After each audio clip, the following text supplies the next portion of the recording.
Jazakallah khair Mas Rashid sudah membuka acara.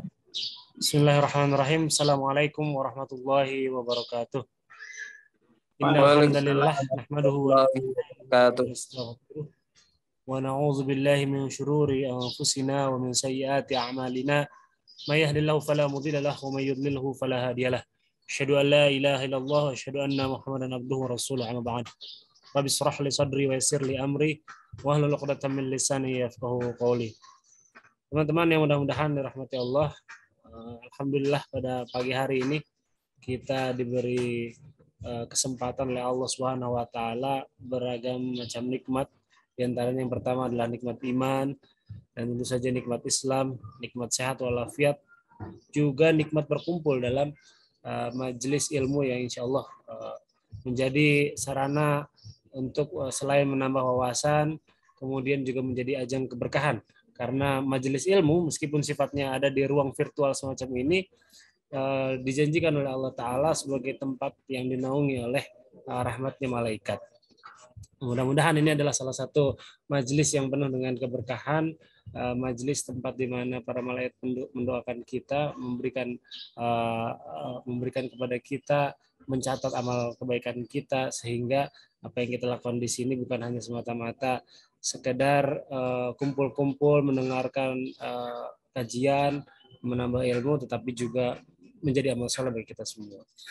Yang tidak kalah pentingnya juga adalah kita perlu untuk memanjatkan salawat serta salam ke hadirat Nabi besar Muhammad SAW.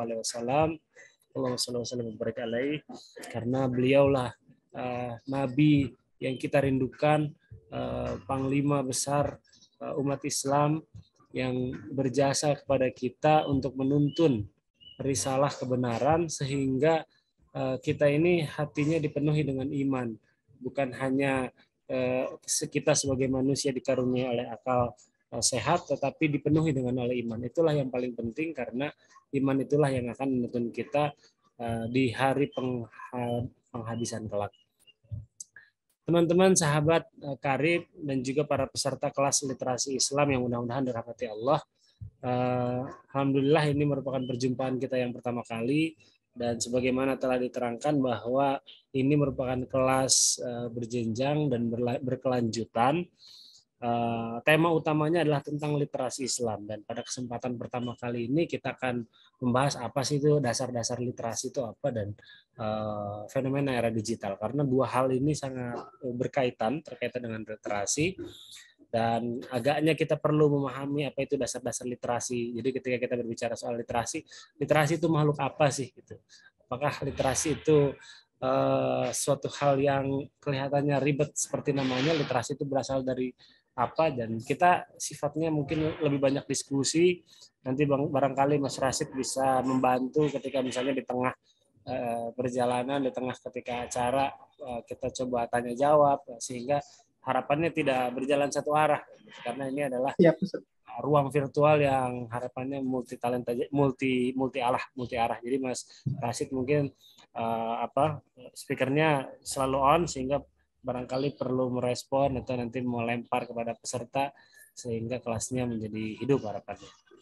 Nah, teman-teman sekalian yang mudah-mudahan dirahmati Allah, sebagaimana teman-teman baca mungkin di daftar kurikulum yang ada, itu memang kita berkelanjutan dari mulai dasar literasi, kemudian tahapan selanjutnya adalah pertemuan kedua, nanti kita akan bicara soal sejarah literasi Islam gitu. Jadi kalau literasi ini kan istilah dari asing, dari bahasa Yunani. Kalau dalam Islam seperti apa istilah literasi itu? Nanti tentu tidak akan kalah menarik gitu, karena dari situ kita akan mendapatkan optimisme dan kita akan mendapatkan kesadaran bahwa umat Islam itu ternyata sama literasi sangat lekat. Dan kemudian ada soal misalnya yang tak kalah menarik adalah jurnalisme dakwah, kemudian bagaimana para pemuda dan pergerakan di ruang aktivisme digital. Nah, itu juga menjadi isu-isu yang bahasan yang menarik, karena kita terutama di sahabat karibnya adalah generasi muda. Bagaimana sih generasi muda merespon terhadap tantangan era digital, dan bagaimana para pemuda yang sebagai agent of change itu bisa berjuang melakukan perubahan, atau dalam bahasa kerennya disebut dengan aktivisme di ruang digital. Kemudian yang juga tidak kalah menarik adalah soal ada kurikulum kita, kelas kita soal hoax, kemudian propaganda dan apa teori konspirasi. Nah, menurut saya itu juga tema dan isu yang perlu kita bahas karena soal hoax dan teori konspirasi ini sudah sangat lekat di antara kita, bahkan teman-teman boleh ngecek, jangan-jangan teman satu circle kita, teman-teman satu tongkrongan kita itu juga ada yang kemakan teori konspirasi. Nah, di antara teori konspirasi itu adalah misalnya percaya bahwa bumi itu datar misalnya. Ada lagi juga yang percaya bahwa UFO itu adalah kendaraan alien misalnya. Bahkan teori konspirasi yang paling mengerikan adalah COVID itu tidak ada gitu. COVID itu tidak ada dan itu adalah senjata perang biologis. Nah itu nanti bisa kita bahas secara lebih mendalam. Saya kira teman-teman yang mungkin barangkali ada di sini ikut kelas ini atau di circle-nya lekat dengan teori-teori konspirasi apapun bentuknya, ini bisa berdiskusi lebih dalam dan lebih tajam, terutama apalagi teman-teman setelah mendapati pembekalan tentang dasar-dasar literasi, kemudian ilmu jurnalisme, kemudian tentang propaganda, kemudian teori hoax, dan yang terakhir kalau tidak salah ditutup dengan adab dan etika di media sosial. Jadi ini barangkali kalau dijadikan kelas mata kuliah ini sudah cukup 2 sampai 3 SKS lah. Gitu ya barangkali sehingga menjadi menjadi dasar, menjadi pembekalan, mudah-mudahan cukup gitu, meskipun sifatnya online di ruang virtual, tetapi mudah-mudahan ini bisa menjadi sesuatu yang berharga bagi kita semua. Nah, teman-teman sekalian yang mudah-mudahan dirahmati Allah, pada kesempatan kali ini kita akan coba mengejawantahkan, berdiskusi lah tentang apa sih itu literasi dan relevansinya apa dengan era digital hari ini, dengan era informasi hari ini. Nah, teman-teman sekalian yang mudah-mudahan dirahmati Allah, barangkali saya coba mengenalkan diri sekelas ya, barangkali mungkin belum ada yang kenal, ada yang belum kenal. Nama saya Jalal Fajar Sadik. Terakhir pendidikan saya di Universitas Indonesia Kajian Global dan Strategik, lulus tahun 2019, jadi sebelum COVID, alhamdulillah. Wisudanya masih di Balairung. Kalau udah era-era sekarang wisudanya virtual rata-rata. Nah, ada beberapa buku dan karya yang saya kontribusi bersama teman-teman. Misalnya tahun 2012 saya supply data ke peneliti Syiah Ustadz Farid, yang beliau menulis tentang Syiah. Jadi dulu pernah saya juga menjadi periset di bidang kajian ilmu perbandingan agama, diantaranya adalah terkait dengan aliran Syiah yang dinyatakan oleh MUI sebagai aliran yang menyimpang. Kemudian tahun 2017 saya dan teman-teman jurnalis Islam Bersatu itu mengumpulkan tulisan tentang waktu itu adalah peristiwa 212 yang cukup fenomenal, dan kami mengumpulkan tulisan-tulisan yang terkait dengan itu yang menggugah hati, yang berdasarkan dari kenyataan yang kami saksikan sendiri di lapangan yang barangkali tidak ada di media-media mainstream tentang tragedi liputan 212, sehingga kami menulis buku waktu itu dengan teman-teman jurnalis berjudul Mengetuk Pintu Langit, kesaksian teman-teman jurnalis Islam di lapangan pada aksi bela Islam. Dan yang terakhir kontribusi bersama teman-teman Jitu juga dipimpin oleh Mas BG Reskiansa dari Jejak Islam Bangsa terkait buku tentang PKI, yaitu dari kata menjadi senjata, bagaimana gerakan PKI itu dirumuskan dan bagaimana umat Islam merespon PKI pada saat itu dari era mulai peristiwa Madiun di tahun 1948 sampai ke peristiwa G30S pada tahun 1965. Nah, ini jadi latar belakang saya adalah jurnalis dan penulis, sehingga ini mungkin jadi cukup mendorong saya dan dalam tanda kutip memberanikan diri lah untuk nge-share, untuk berdiskusi tema terkait literasi ini. Nah, teman-teman sekalian yang mudah-mudahan dirahmati Allah, jadi kalau ketika kita berbicara landasan dasar tentang literasi itu apa sih? Dan apakah literasi itu ada dalam Islam? Jadi menariknya teman-teman sekalian bahwa justru ayat atau wahyu yang pertama kali dikirimkan oleh Allah Subhanahu wa taala melalui malaikat Jibril kepada Nabi Muhammad SAW ketika Rasul diangkat menjadi nabi, itu adalah ayat tentang literasi. yang sama-sama kita tahu dan sama-sama kita dengar dan sama-sama sering kita dengarkan dalam bacaan sholat atau dalam pelajaran di ilmu sekolah ketika membahas tentang wahyu yang pertama kali turun adalah wahyu tentang literasi. Jadi kalau teman-teman mungkin coba mengamati, coba kaji lagi, coba membaca tafsir-tafsir tentang surat Al-Alaq ayat 1 sampai 5 tentang wahyu yang pertama kali turun, itu lekat kaitannya dengan literasi, yaitu dengan ilmu dan dengan pena. A'udzubillahi minasyaitonirrajim. Bismillahirrahmanirrahim. Pada surat Al-Alaq pada ayat 1 sampai 5 diterangkan bahwa ayat tersebut berbunyi Iqra bismi rabbikal ladzi khalaq. Bacalah dengan nama Rabbmu yang menciptakan. Jadi ayat ini turun langsung kepada Nabi. Nabi disuruh membaca, dan pada riwayat-riwayat yang sahih dijelaskan bahwa ketika itu Nabi ketika disuruh membaca, aku tidak bisa membaca gitu. Jadi memang Nabi ini diturunkan dalam keadaan tidak bisa baca tulis gitu. Tetapi bukan berarti Nabi itu tidak terliterasi meskipun tidak bisa baca tulis, tetapi Nabi paham bagaimana cara mengolah dan memproses informasi. Nabi paham bagaimana caranya misalnya mendapatkan wahyu kemudian menyampaikannya secara amanah. Nah, itu juga bagian dari literasi. Tetapi untuk baca tulis pada umumnya, pada membaca tulis di kalangan bangsa Arab memang Nabi tidak bisa. Dan ini merupakan salah satu keistimewaan sebenarnya yang diberikan oleh Allah Subhanahu wa taala kepada Nabi supaya untuk menepis tuduhan bangsa Arab pada saat itu yang memang dikenal peradabannya adalah peradaban sastranya dengan membuat syair, dan ketika Nabi ini dikenal sebagai orang yang jujur tetapi buta huruf, ini akan menepis tuduhan bahwa Nabi mengarang-arang atau menciptakan wahyu, atau ini hanyalah seperti syair-syair orang-orang Arab jahiliyah. Sehingga kondisi buta hurufnya Nabi ini bukan illiterate, bukan tidak terliterasi, tetapi ini adalah sebuah keistimewaan tersendiri yang diciptakan oleh Allah kepada Nabi Muhammad SAW.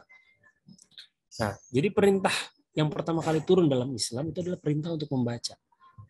Jadi perintah ini diturunkan kepada Nabi Muhammad SAW, dan Nabi menyampaikan kepada kita semua bahwa ayat yang paling pertama turun dalam Al-Quran adalah ayat untuk berliterasi, ayat untuk membaca.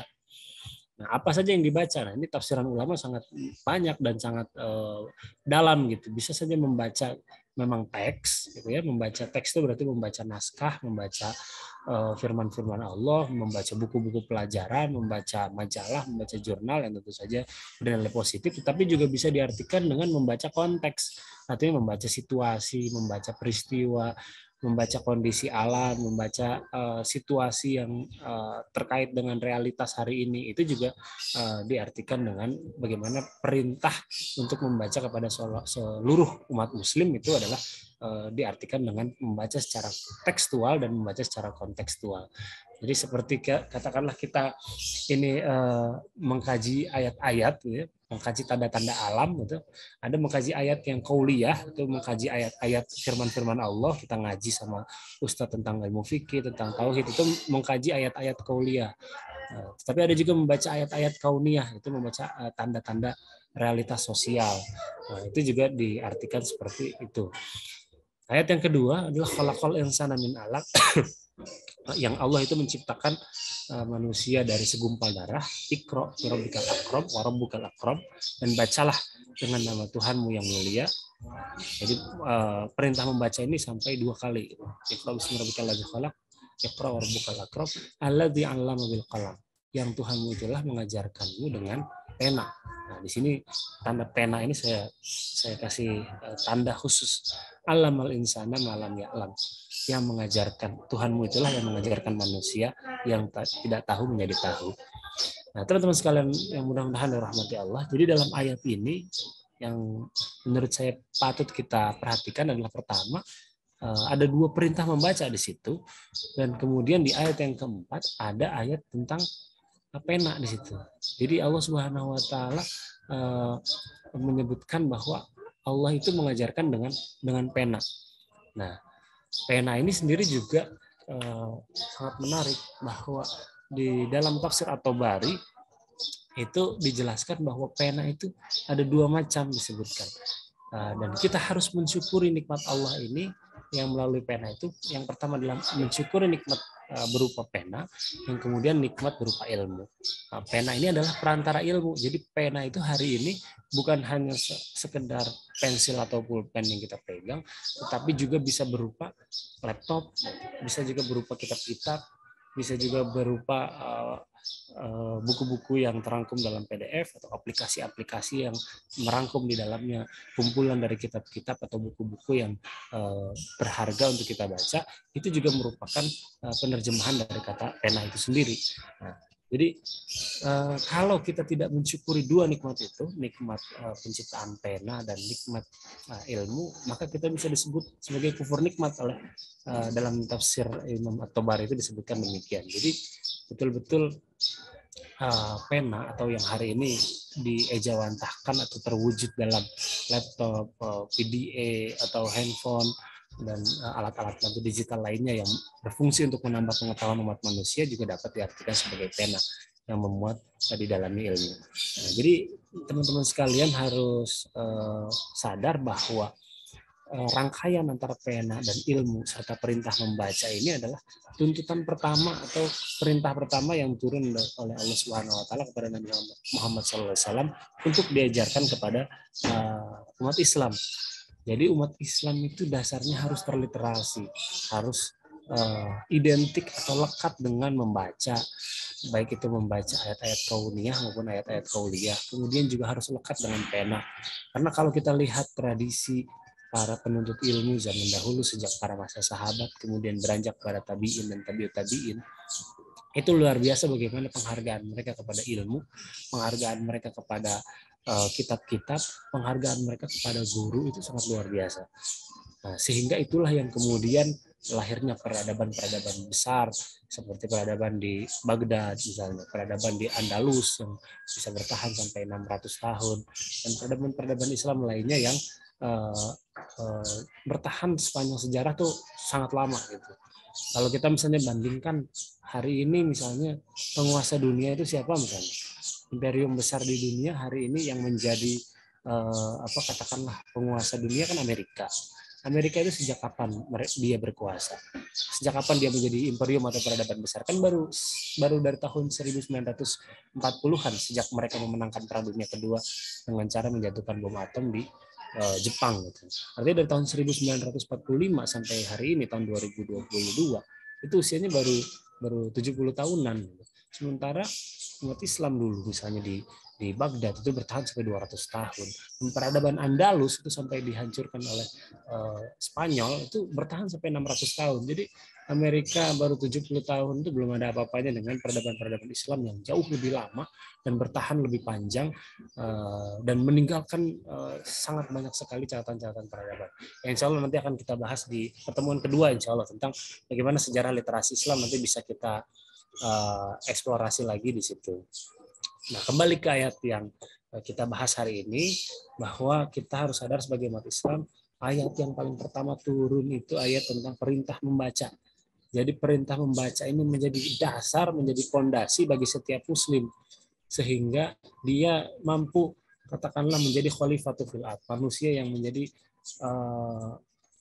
pemelihara dan orang yang menduduki atau tinggal di bumi atau bisa menaklukkan bumi ini dengan bijak sesuai dengan konsep Islam yang tentu saja syumul, global, dan rahmatan lil alamin.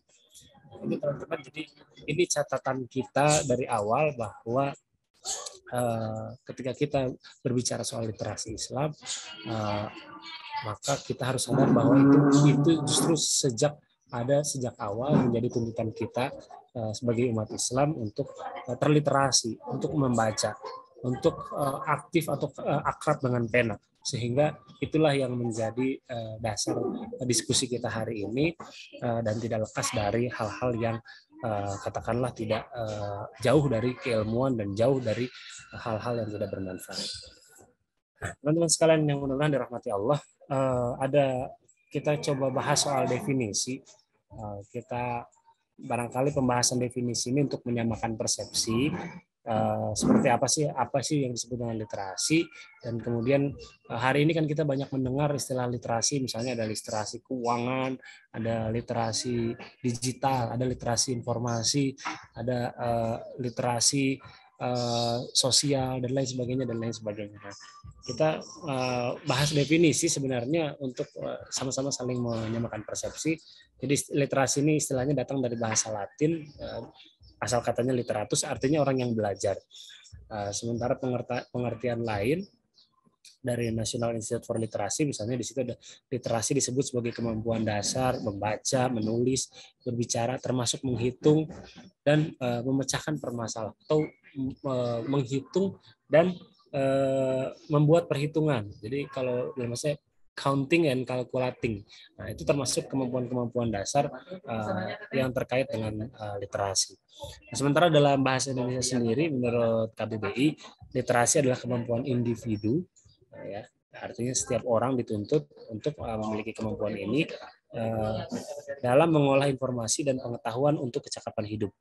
Sementara pengertian dasarnya, literasi itu juga meliputi pengetahuan atau keterampilan dalam bidang atau aktivitas tertentu. Jadi ketika misalnya berbicara soal literasi keuangan, berarti itu artinya pengetahuan atau keterampilan dalam bidang keuangan.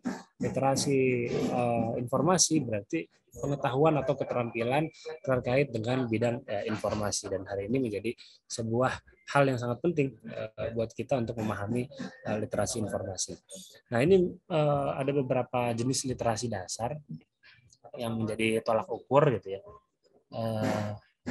Apa saja sih yang perlu dimiliki oleh setiap orang agar dia menjadi tahapan orang yang terliterasi atau orang yang tereduket. Atau bahasa sederhananya mungkin apa saja yang dibutuhkan untuk menjadi orang yang dianggap sudah belajar. Karena kalau dari bahasanya literatus itu adalah orang yang belajar. Jadi ada 6 tahapan di sini. Yang paling pertama adalah literasi dini, yaitu kemampuan untuk menyimak, memahami bahasa lisan dan berkomunikasi melalui gambar dan tutur. Biasanya ini kemampuan yang diperoleh oleh anak-anak masih balita gitu ya, 1-5 tahun. Itu mereka saat itu kemampuan literasinya sedang diasah untuk bagaimana menyimak pembicaraan orang tua atau pembicaraan kakaknya atau adiknya, kemudian bagaimana memahami bahasa lisan, benda ini namanya apa gitu. Dan ini disebutkan bahwa misalnya dalam surat Al-Baqarah, wa'allama Adam al-asma, ya kan? Jadi Nabi Adam itu diajarkan nama-nama benda oleh Allah Subhanahu wa taala ketika masih dalam surga. Dan nama-nama benda itu juga sendiri merupakan bahasa kemampuan yang literasi paling dini. Kemudian yang kedua, literasi dasar, kemampuan untuk mendengarkan, berbicara, membaca, menulis, menghitung, berkaitan dengan kemampuan analisis untuk memperhitungkan. Jadi ada kemampuan menghitung itu dalam bahasa Inggrisnya counting ya, tetapi ada juga kemampuan analisis untuk memperhitungkan segala sesuatu atau calculating. Memperhitungkan ini lebih kompleks dibandingkan dengan menghitung. Kemudian bagaimana mempersepsikan informasi, mengkomunikasikan serta menggambarkan informasi. Nah, ini sebenarnya kemampuan dasar yang harus dimiliki oleh setiap orang. Tapi uniknya nanti kita bahas soal era digital. Di era digital ini orang sekarang lebih senang berbicara ketimbang mendengarkan. Orang lebih senang untuk tadi mengekspresikan, tetapi tidak mau untuk merespon atau memberikan apresiasi. Nah, ini adalah fenomena yang hilang barangkali di era digital. Nanti akan kita coba bahas lebih dalam terkait apa itu era digital. Kemudian yang ketiga adalah literasi pustaka. Literasi pustaka itu pemahaman cara membedakan antara yang fiksi dan non-fiksi. Nah, ini kita khawatir jangan-jangan hari ini di sosial media di era digital orang sulitan membedakan mana yang fiksi dan mana yang non-fiksi gitu. Misalnya ketika mendapatkan sebuah informasi dari sebuah postingan, dia tidak tahu apakah postingannya itu sifatnya fiksi atau non-fiksi. Nah, ini agak berbahaya gitu. Jadi ada orang posting sifatnya fiksional, kemudian dia hanya membayangkan sesuatu, kemudian diserap informasinya seolah hal-hal itu ada hal yang benar gitu. Kemudian itu diterjemahkan menjadi perilaku. Nah, itu akan menjadi sebuah hal yang sangat fatal. Kemudian di literasi pustaka itu juga memahami katalog dan pengindeksan, ya itu hal yang penting juga. Makanya kalau di setiap tulisan-tulisan akademis itu ada di terakhir itu suka ada bibliografi gitu atau indeks. Jadi ketika kita ingin mencari hal-hal yang penting berdasarkan abjad, biasanya dicari di halaman belakang justru. Atau kalau bagi para penuntut ilmu di pondok pesantren itu ada kitab namanya Mu'jam atau kitab indeks. Jadi seluruh ayat, misalnya ayat berbicara tentang hukum apa, misalnya hukum berpuasa, puasa gitu. Kalimat puasa di dalam Al-Qur'an itu ada surat apa aja gitu. Misalnya kalimat isu tentang wanita atau waris gitu. Itu ada di ayat apa saja. Itu adalah kemampuan bagaimana memahami katalog dan indeks. Dan itu juga termasuk literasi yang tingkatnya tingkat basic. Kemudian yang keempat adalah literasi media, yaitu kemampuan untuk memahami penggunaan setiap media. Di mana hari ini kita manusia punya banyak teknologi terkait media. Ini ada media digital, kemudian sebelumnya ada televisi, sebelumnya lagi ada media radio dan lain sebagainya, dan setiap media ini sampai saat ini masih ada dan punya spektrumnya masing-masing. Bahkan di media sosial sendiri saja beragam platform media sosial itu punya lini yang berbeda-beda. Misalnya TikTok yang punya karakter pengguna khusus, kemudian ada YouTube yang punya juga karakter pengguna secara khusus, kemudian juga ada misalnya Instagram dan beberapa media-media sosial lain yang punya karakter khusus. Kemudian yang keenam adalah literasi teknologi, bagaimana memahami dan mengikuti teknologi seperti peranti kerasnya dan peranti lunaknya. Jadi ya misalnya hari ini adalah bagaimana kalau dulu orang nyimpen data masih pakai disket ya. Saya nggak ngerti teman-teman di sini masih ada yang ngalamin nggak nyimpen data tuh masih pakai floppy disk gitu, pakai disket gitu. Kemudian beranjak ke USB tapi kapasitasnya masih 2 giga, 4 giga gitu, paling besar 8 giga. Nah, hari ini bukan hanya hard drive ya, tetapi sudah cloud ya, cloud drive. Artinya kita nyimpen data di online gitu. Nah, ini pemahaman terhadap teknologi hal-hal semacam itu adalah hal-hal termasuk literasi yang dasar juga. Atau ya mungkin kamera gitu, penggunaan kamera kalau zaman dulu tuh kameranya masih ukurannya 2 megapiksel atau bahkan di bawah itu gitu. Hari ini kemampuan kamera sudah sangat tajam gitu.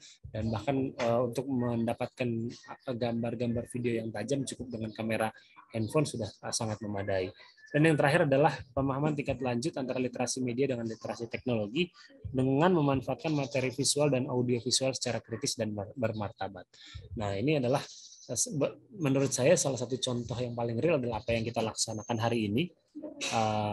Saya posisi berada di daerah, teman-teman berada di daerah-daerah yang lain. Saya nggak tahu apakah ada yang dari luar Jawa gitu. Itu bisa saling berinteraksi, bisa saling berkomunikasi, bahkan bisa mendapatkan dan mencatat ilmu di sebuah majelis ruang virtual. Pemahaman kita semakin bertambah dengan adanya literasi visual yang dibantu dengan alat bantu, diantaranya adalah seperti Zoom, kemudian Google Conference dan lain-lainnya. Jadi ini konsep literasi dasar teman-teman yang barangkali tingkatannya perlu kita jadikan bahan diskusi gitu ya. Bagaimana hari ini ternyata saya cuma ingin menyampaikan bahwa di tingkat literasi dasar pun di era digital itu banyak yang belum sempurna gitu. Tadi kemampuan untuk mendengarkan, kemampuan untuk mengkalkulasi, kemampuan untuk mempersepsikan sebuah informasi. Hari ini dengan ruang digital yang begitu terbuka, kita justru malah sering tertipu dengan informasi yang ada. Nah, kalau bahasanya Tom Nichols itu di bukunya Matinya Kepekaran, dia bilang hari ini kita dipenuhi informasi itu banyak tetapi tidak berkualitas, sehingga menjadikan kualitas kecerdasan kita itu justru malah menurun dan menghilangkan ilmu pengetahuan. Nah, ini ya menjadi fenomena yang bahaya di media sosial dan di era teknologi. Nah, ini tahap-tahap literasi ya yang juga coba kita bahas sekilas saja. Saya kira kemampuan literasi sebagai skill itu bagaimana tadi kemampuan membaca, menulis, public speaking, kemampuan menghitung, kemampuan untuk mengakses informasi dan pengetahuan. Kemudian yang kedua adalah bagaimana menjadikan literasi itu sebagai praktek dan bisa diterapkan pada situasi-situasi tertentu. Itu bagaimana tadi kita menyadari kemampuan untuk mengkalkulasikan informasi, menyerap informasi itu diterapkan kepada realitas atau situasi terkini. Yang ketiga adalah literasi sebagai proses belajar, bagaimana kita ini sebagai individu maupun sebagai berkelompok itu bisa mendapatkan pengetahuan, sama-sama belajar, sama-sama berproses, dan sama-sama menjadi manusia yang beradab.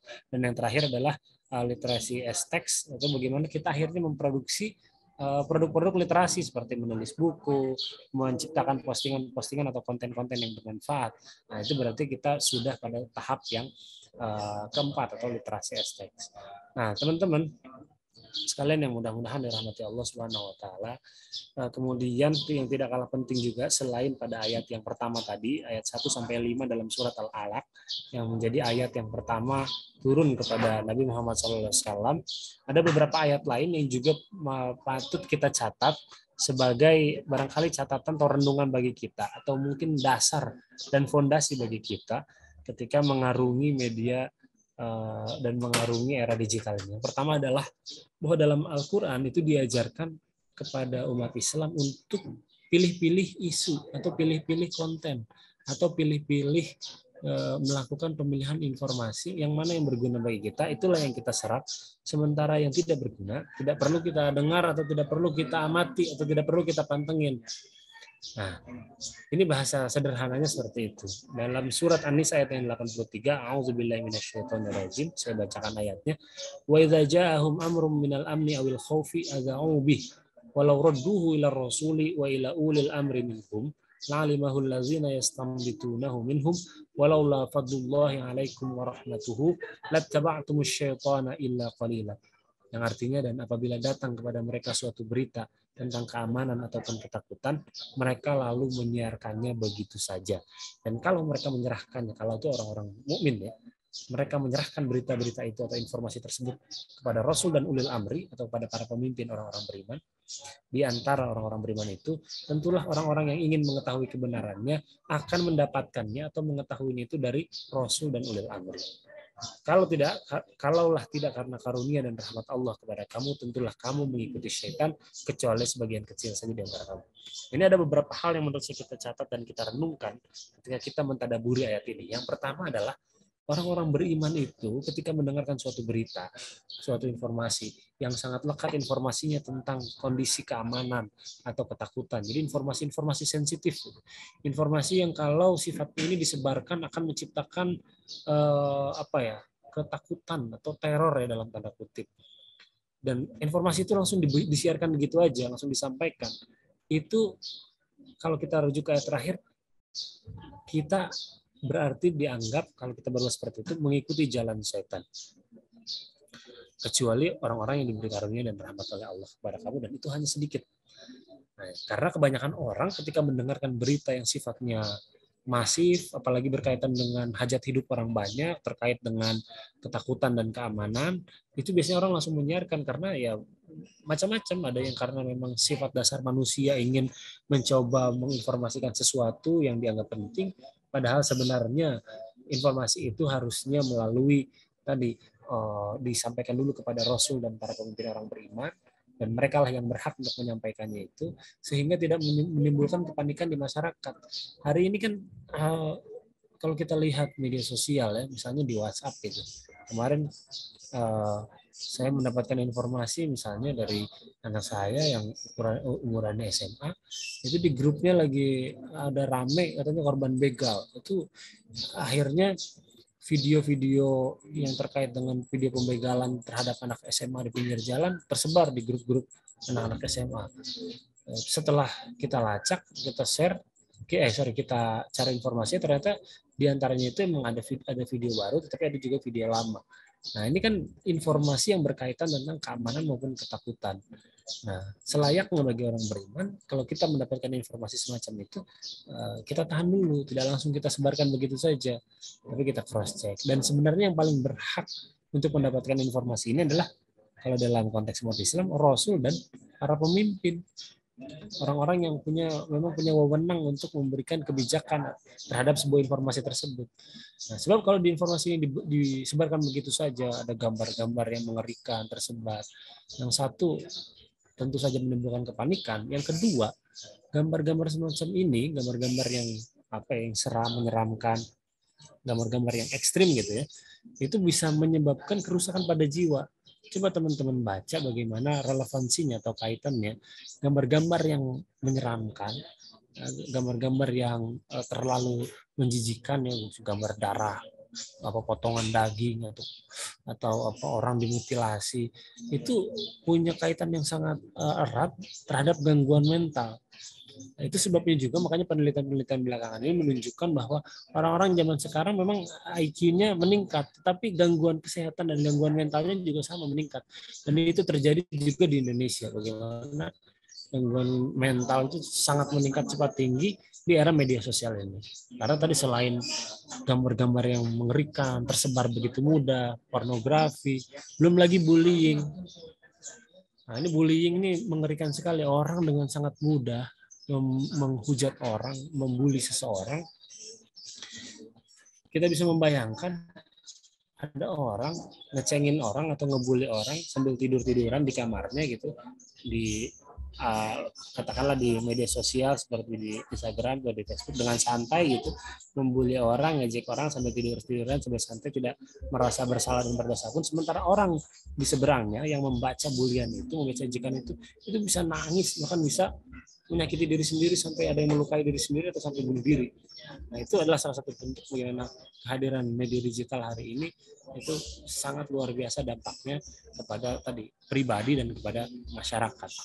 Nah, jadi teman-teman sekalian, dalam konteks umat Islam dalam terkait tentang literasi dan informasi ini, yang paling pertama adalah ternyata dalam Islam itu ada tuntunan untuk tidak menyebarkan begitu saja.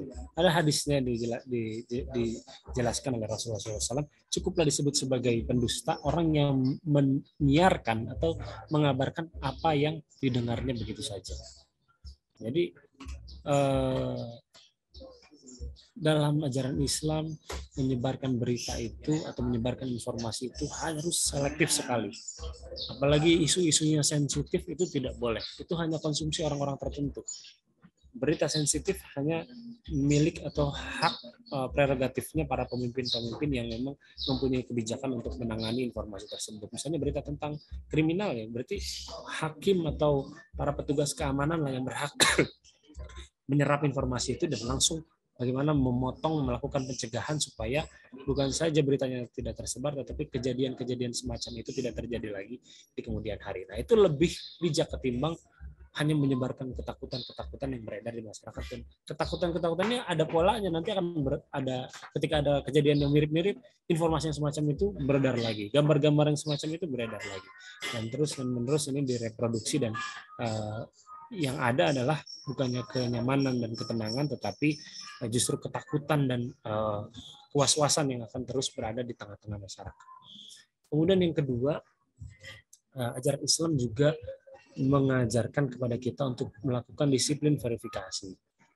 Jadi tadi selain kita harus memilih informasi apa yang patut dan mana yang tidak patut didengarkan, yang kedua adalah bagaimana umat Islam itu dituntut untuk teliti terhadap sebuah informasi yang datang. Nah, hari ini di media sosial, teliti terhadap informasi itu menjadi sebuah barang yang langka.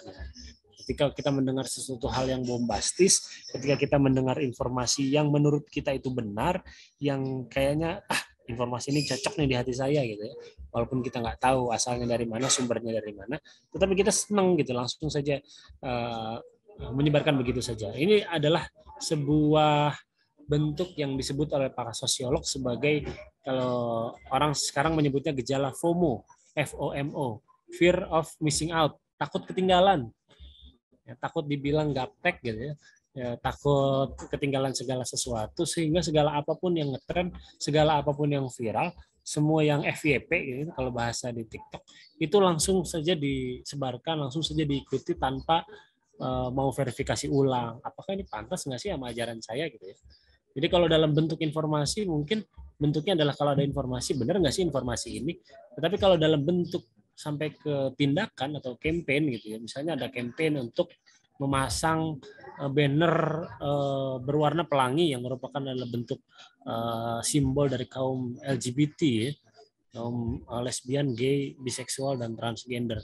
Itu kalau semua orang lagi pada pasang itu, apakah kita juga ikut-ikutan? Agenda apa sih di belakangnya gitu? Kita nggak peduli, sehingga kita karena takut ketinggalan tadi, fenomena FOMO tadi ya, fear of missing out tadi, akhirnya kita ikut-ikutan apa saja. Dan itu sekarang banyak sekali kampanye-kampanye digalakkan oleh semua orang, karena dunia digital ini dunia yang terbuka buat semua orang bahkan yang paling kuat itu menyuarakan suaranya.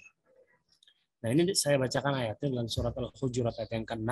A'udzubillahi minasyaitonirrajim. Ya ayyuhalladzina amanu in ja'akum fasiqun binaba'in fatabayyanu an tusibu qauman bijahalatin fatusbihu 'ala ma fa'altum nadimin. Wahai orang-orang yang beriman, jika datang kepadamu orang fasik membawa berita, maka periksalah dengan teliti agar kamu tidak menimpakan suatu musibah kepada suatu kaum tanpa mengetahui keadaannya yang menyebabkan kamu menyesal atas perbuatanmu itu. Nah, ini teman-teman sekalian yang mudah-mudahan dirahmati Allah, para peserta sahabat karib dan peserta kajian literasi Islam dimanapun berada. Dalam ayat ini Allah Subhanahu Wa Taala menekankan kepada kita melalui Nabi Muhammad SAW untuk betul-betul teliti ketika ada sebuah berita. Jadi ketika ada informasi yang datang, meskipun itu datang dari sumber yang kredibel, apalagi sumber yang nggak jelas, dari sumber yang kredibel saja itu kita harus mencoba verifikasi. Menurut saya sah-sah saja ketika misalnya katakanlah ketika kita mendapatkan informasi atau ngaji di sebuah kajian, kemudian kita misalnya coba katakanlah membacanya langsung dari sumber aslinya jika memang memiliki kemampuan, atau barangkali terbuka kepada sumber-sumber lain yang lebih valid, yang lebih reliable, yang lebih mempunyai kapabilitas, sehingga kita mendapatkan informasi yang lebih kaya. Artinya misalnya ketika kita mendapatkan satu kajian pada satu tema pada seorang ustadz, nah, coba kita bandingkan dengan ustadz lain yang memiliki kapasitas sama, yang kira-kira punya kapabilitas sama, sehingga kita tidak menjadi orang yang katakanlah taklid kepada satu sosok saja gitu, atau hanya mengandalkan satu sumber saja, sehingga kita bisa lebih terbuka harapannya dari semua sumber ilmu.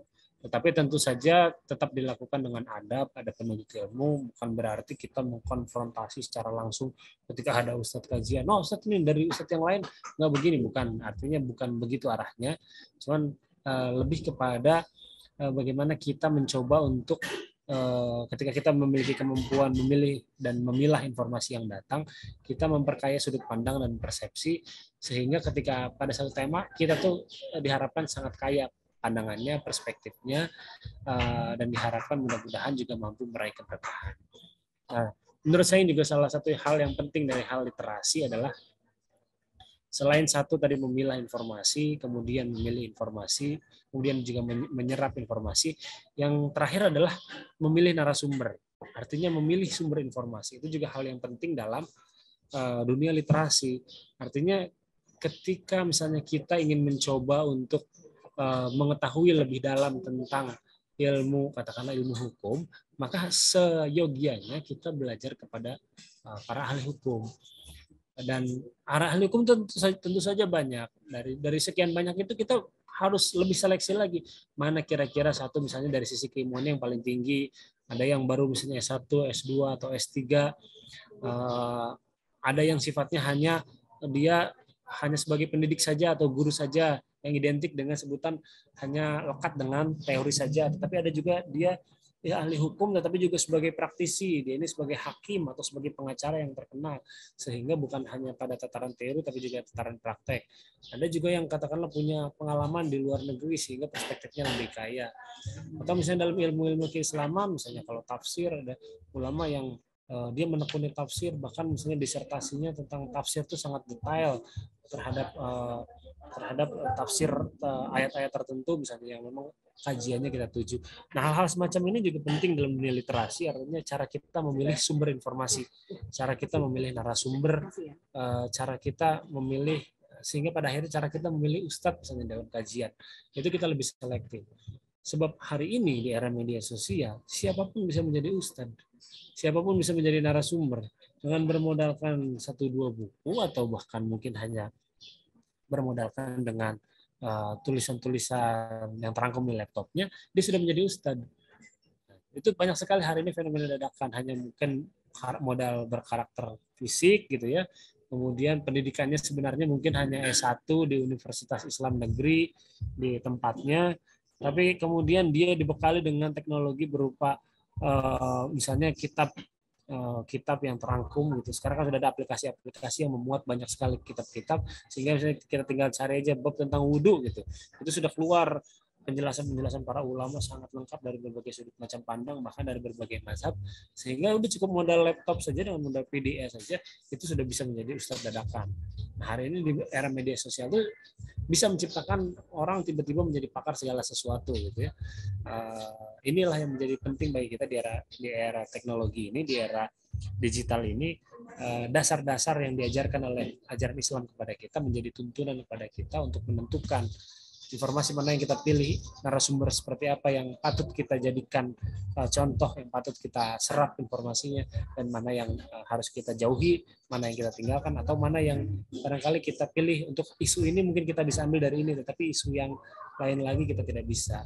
Nah, jadi dasar-dasar inilah yang menjadi tuntunan bagi kita semuanya, sehingga kita bisa lebih mampu, katakanlah tangguh atau mampu untuk melalui derasnya arus informasi ini menjadi lebih kuat lagi dan lebih papan lagi dan lebih bijak lagi, sehingga kita bisa lebih baik lagi menjadi seorang muslim tentunya saja dalam menyerap informasi-informasi yang ada.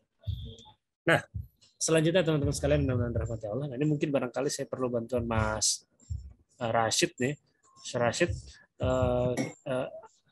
hari ini kita ini di era media sosial, menurut saya ada kesalahan mendasar ya, yang banyak dialami, dan saya juga sering menyaksikan dalam interaksi saya di media sosial, itu kesulitan orang-orang di media sosial itu membedakan antara mana fakta dan mana opini. Nah, ini coba saya mau ngetes Mas Rashid nih kira-kira. Cek Mas Rashid. Ya, Ustaz. Mas Rashid, saya mau tanya coba kira-kira. Ini permainannya fakta atau opini nih? Kalau saya tanya apel itu merah, itu fakta atau opini, Mas? Apel itu merah, fakta Ustaz. Fakta ya. Kalau jeruk itu enak, fakta apa opini? Jeruk itu enak, opini. Opini ya.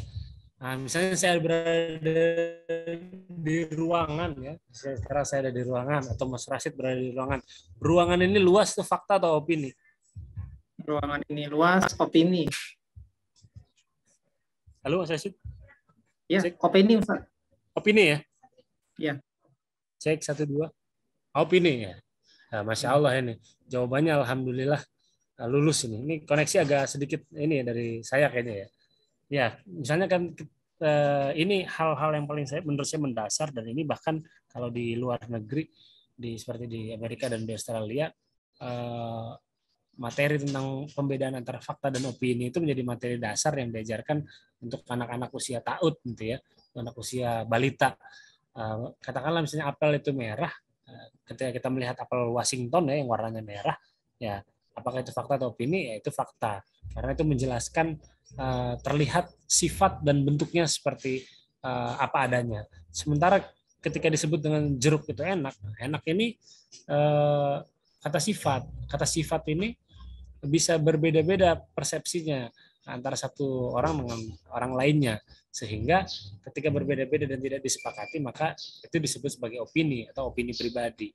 Karena buat orang yang penyuka jeruk atau penyuka buah, jeruk itu enak, tetapi buat orang yang tidak menyukai jeruk atau tidak menyukai buah, belum tentu jeruk itu enak. Ruangan ini luas itu adalah kata sifat. Kecuali misalnya disebutkan ruangan ini 3 kali 5 meter. Ketika saya berada di ruangan ukuran 3 kali 5 meter, maka itu adalah fakta. Tapi ketika disebut ruangan ini luas, bagi saya mungkin ini luas. Tetapi bagi orang lain, orang yang punya ruangan lebih luas atau biasa di outdoor gitu ya, misalnya, itu ruangan semacam itu ruangan kecil. Saya pada ruangan yang ukurannya 3 kali 5 meter. Tapi mungkin bagi seorang tahanan narapidana maksimum security, saya baru saja seminggu yang lalu dari penjara Nusa Kambangan untuk melakukan liputan. Itu ada penjara super maksimum security di Lapas Nusa Kambangan, itu ukurannya 1 kali 1, luang udara hanya dibuat seperti ini, dan buat dia gitu ya untuk masuk ke ruang 3 kali 5 meter, saya membayangkannya bahwa buat dia itu tentu saja menjadi luas gitu dibandingkan apa yang ruangan ini selama ini dia tempati. Jadi cara kita membedakan fakta dan opini diantaranya adalah apakah itu kata sifat atau bukan. Kalau kata sifat seperti enak, luas, cantik, baik, bagus, itu sifatnya sangat relatif dan itu adalah opini sifatnya, bukan fakta.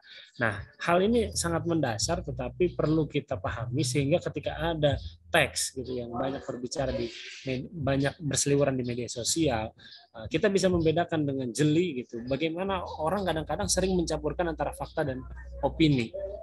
Nah, pada tulisan itu mungkin memang di awalnya itu ada data gitu ya, data-data yang sifatnya fakta, tapi seringkali tengahnya hingga akhirnya itu menggiring kepada opini.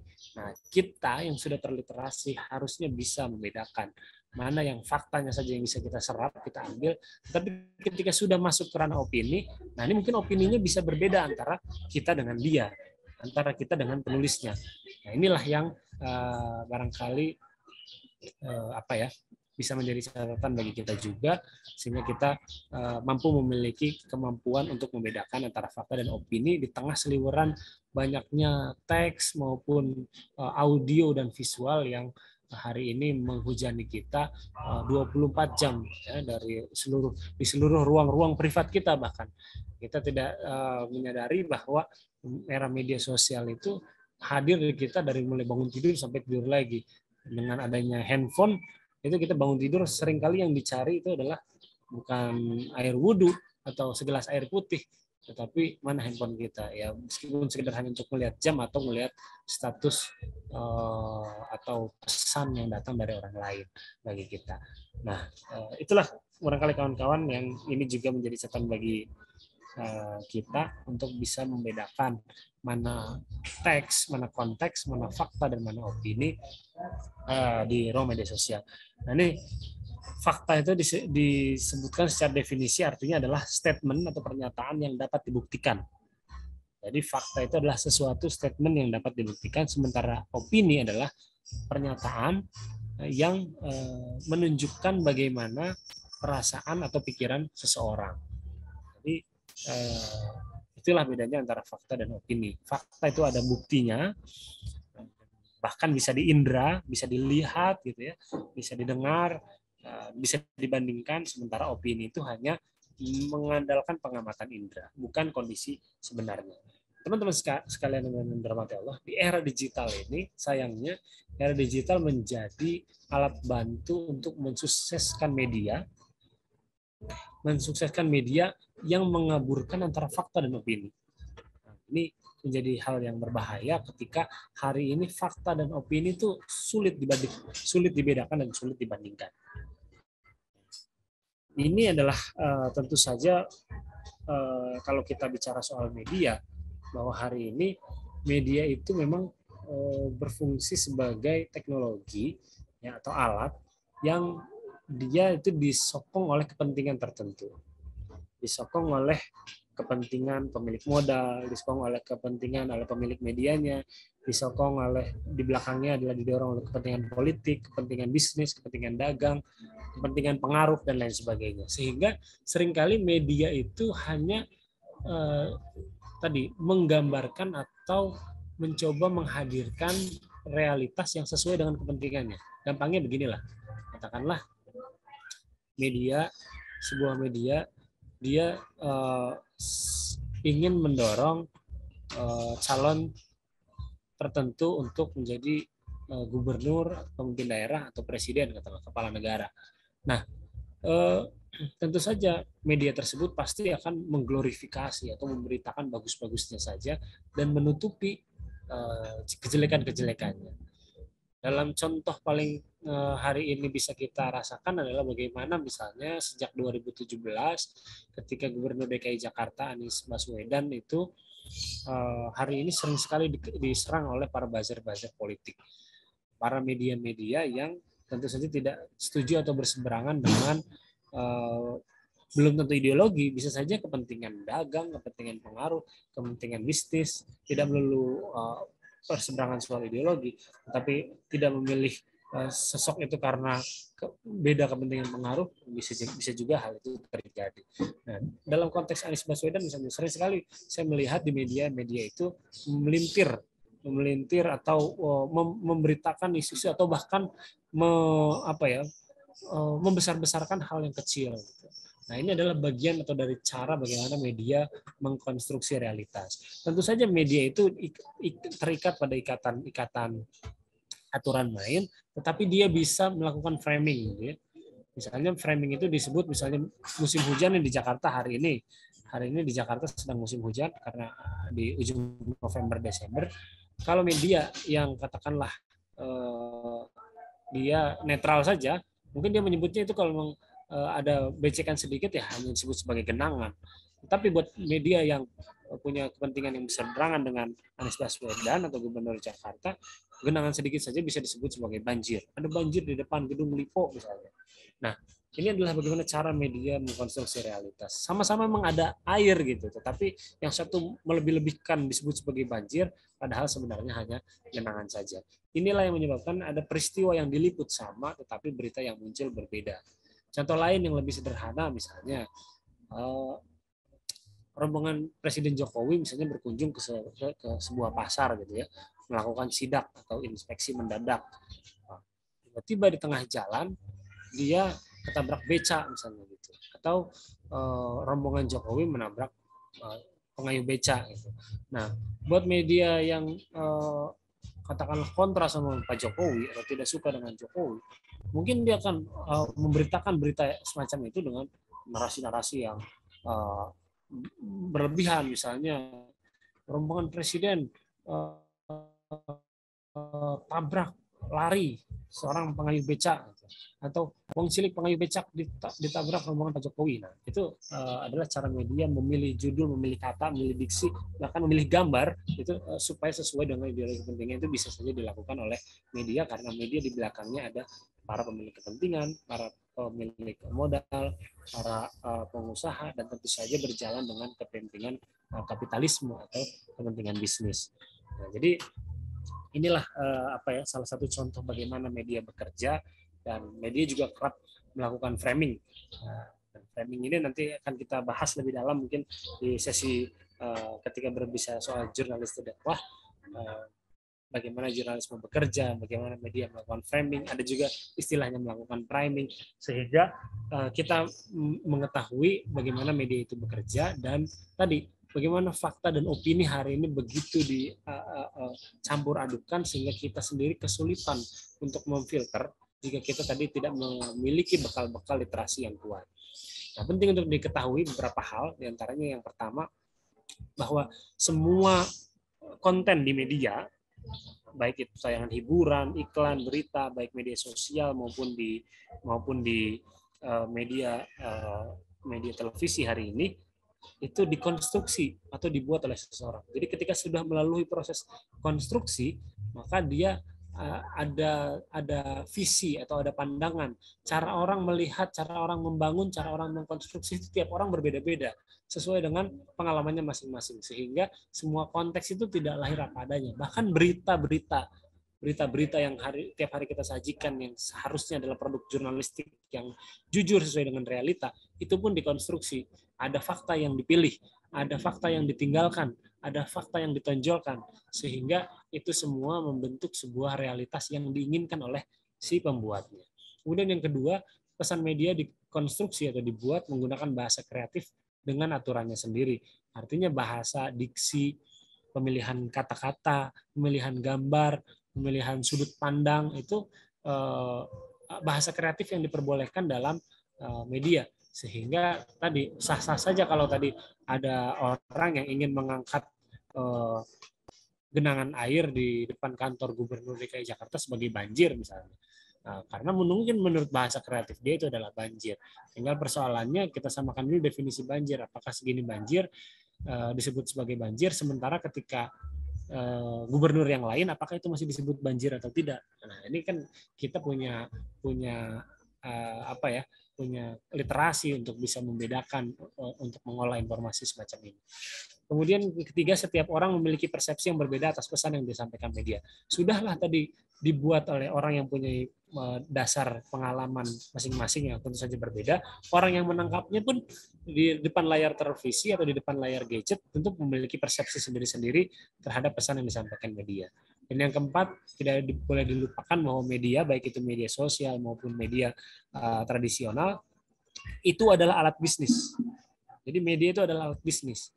Nanti saya akan bicara soal bagaimana algoritma ini, algoritma media sosial atau sistem yang berjalan di belakang media sosial itu sangat diatur oleh kepentingan kapitalisme. Cuman nanti kita bahas dalam sesi tanya jawab saja. Jadi saya ingin kita banyak ngobrol lah dibandingkan satu arah. Yang terakhir, di dalam media melekat nilai dan sudut pandangnya sendiri, sehingga tadi media punya sudut pandang sendiri atau punya cara pandang sendiri, sehingga kitalah yang bijak-bijak dalam memilihnya. Nah, tadi yang penting itu menurut saya urgensi literasi pada akhirnya adalah yang paling pertama, bertujuan untuk mendapatkan pengetahuan atau pendidikan tentang media serta melihat pengaruh buruk yang dapat ditimbulkannya dari pesan-pesan media serta bagaimana cara mengantisipasinya. Jadi harapan saya dengan kita memahami dasar-dasar ini dan nanti materi ditopang dengan materi-materi selanjutnya yang agak lebih advance gitu ya, kita mendapatkan dasar-dasar pemahaman bagaimana media itu sih, bagaimana pengaruh buruk yang ditimbulkannya, kemudian bagaimana cara kita juga menyampaikan pesan-pesan positif di media. Nah, ini juga tidak kalah penting. Dan yang kedua adalah dengan kita pemahaman terhadap literasi, kita memiliki kecakapan dalam setiap tindakan kita dalam menerima informasi, sehingga kita tidak mudah terprovokasi dan bertindak ceroboh dalam rangka tercapainya peran umat Islam yang kuat secara informasi, terliterasi secara informasi dengan baik, sehingga umat Islam hari ini bisa menjadi pemimpin peradaban. Nah, ini barangkali saya pikir dasar-dasar pemahaman yang patut kita pahami dalam konteks media sosial, dan ada 5 pertanyaan kunci dalam media literasi hari ini. Untuk menjadi seseorang yang terliterasi, ada 5 pertanyaan yang harus diajukan kepada diri sendiri ketika menerima sebuah informasi. Yang paling pertama adalah ketika ada pesan atau ada konten yang datang, maka kita harus tanya dulu, ini yang bikin siapa nih? Siapa yang buat pesan ini? Nah, misalnya, jadi ketika ada pesan soal, katakanlah bagaimana orang umat Islam harus minta maaf terhadap korban-korban yang dibunuh dalam tragedi G30S tahun 65. Itu kan pernah ada beredar isu ini. Nah, ini kita coba telusuri, ini siapa nih yang pertama kali mengajukan isu ini. Oh, ternyata kelompok HAM. Nah, kelompok HAM ini kita lihat lagi di belakangnya, siapa yang ada di belakangnya. Oh, ternyata kelompok HAM ini sedang ditunggangi oleh orang-orang pro komunis atau pro PKI, sehingga mereka menuntut umat Islam untuk minta maaf. Nah, padahal mereka juga lupa bahwa pada tahun 1948 di Madiun, mereka juga yang membunuhi tokoh-tokoh agama, bukan hanya agama Islam, tetapi juga bahkan orang-orang Kristen dan umat-umat agama lain yang dibunuh oleh musuh pada gerakan PKI di Madiun pada tahun 1948. Pada saat itu bukan hanya tokoh agama, tapi juga para tuan tanah ya, orang-orang kaya gitu dari Cina, dari orang Arab, kemudian polisi, pamong praja, bahkan juga pejabat desa dan pejabat kelurahan banyak yang dibunuh oleh para PKI tahun 1948. Tiba-tiba muncul isu seperti itu. Umat Islam suruh minta maaf. Nah, kita teliti siapa yang buat pesan. Setiap ada konten atau setiap ada pesan yang sifatnya propagandis ya, sifatnya provokatif, harus kita teliti. Ini pesannya datangnya dari mana gitu. Ketika katakanlah sering sekali mereka memakai proksi atau memakai tangan kedua. Ketika misalkan disebut pihaknya A, apakah betul pihak A ini murni? Siapa di belakang pihak A ini? Apakah ada orang-orang yang mendompleng atau menunggangi, sehingga kita bisa lebih membaca arah pesan ini mau kemana. Kemudian yang kedua, teknik apa yang membuat pesan tersebut menarik bagi saya? Saya ingat di tahun 2016-an itu beredar di YouTube itu video tentang flat earth atau konsep bumi datar. Yang nge-share adalah akun YouTube Flat Earth 101. Dan pada saat itu videonya ada kalau tidak lebih baru 10-an lah gitu. Saya tonton semuanya sampai habis, dan teknik penyampaian di video itu sangat menarik, sehingga pada saat itu setelah menonton video itu saya percaya bahwa bumi itu betul-betul datar. Selama beberapa pekan saya masih percaya dan meyakini itu dalam diskusi-diskusi saya, hingga akhirnya saya kemudian membaca, membuat perbandingan, melihat dalam catatan sejarah Islam seperti apa sih konsep bumi itu gitu. Ternyata akhirnya saya bertaubat dan berbalik lagi, tidak meninggalkan menjadi penganut agama flat earth ya. Itu saya akui karena memang teknik penyampaian pesan yang dibuat oleh video YouTube Flat Earth 101 itu sangat menarik. Dia memakai cara-cara propagandis, mengancam, menakut-nakuti, menggunakan pesan-pesan yang kuat, mengulang dengan simbol-simbol yang itu ada dalam teknik propaganda yang insya Allah nanti akan kita pelajari pada pertemuan keempat atau kelima, itu bagaimana teknik-teknik propaganda dilakukan, sehingga kita bisa tahu mana sih teknik propaganda dan mungkin nggak sih teknik propaganda ini kita lakukan dalam amal kebaikan, misalnya sharing konten-konten dakwah dan lain sebagainya. Intinya ketika kita sudah tahu, kita bisa mengantisipasi dan bahkan kita bisa menggunakan untuk kebaikan. Yang ketiga, bagaimana orang lain bisa berbeda dengan saya dalam memahami pesan media. Artinya ketika kita menerima dan membuat sebuah konten atau sebuah pesan, kita harus juga mengantisipasi bagaimana pesan itu sampai atau tidak. Yang keempat, nilai apa nih yang juga penting, value. Value apa yang ingin direpresentasikan dalam pesan tersebut. Apakah pesan tersebut hanya cuma sekedar fun aja, atau sebenarnya di balik sebuah fun atau kesenangan yang ditunjukkan ternyata ada nilai-nilai tertentu. Dan ini istilahnya namanya subliminal message ya, dalam bahasa psikologi, pesan yang tersembunyi di balik sebuah konten. Itu sering sekali muncul di film-film kartun melalui simbol-simbol, misalnya Freemason sering menunjukkan simbol-simbol tertentu. Kartun Bart Simpson juga dulu sering disebut-sebut menyampaikan subliminal message untuk pro terhadap LGBT, pro terhadap liberalisme, pro terhadap permisivisme, artinya segala sesuatu itu boleh dan sah-sah saja. Itu ada dalam produk-produk yang kita konsumsi setiap hari di media, baik itu film, musik, dan lain sebagainya. Dan yang terakhir adalah kita harus kritis mengapa pesan ini disampaikan. Nah, itu barangkali 5 pertanyaan yang menjadi penutup kita pada kesempatan pagi hari ini untuk sambil kita teruskan dalam sesi diskusi.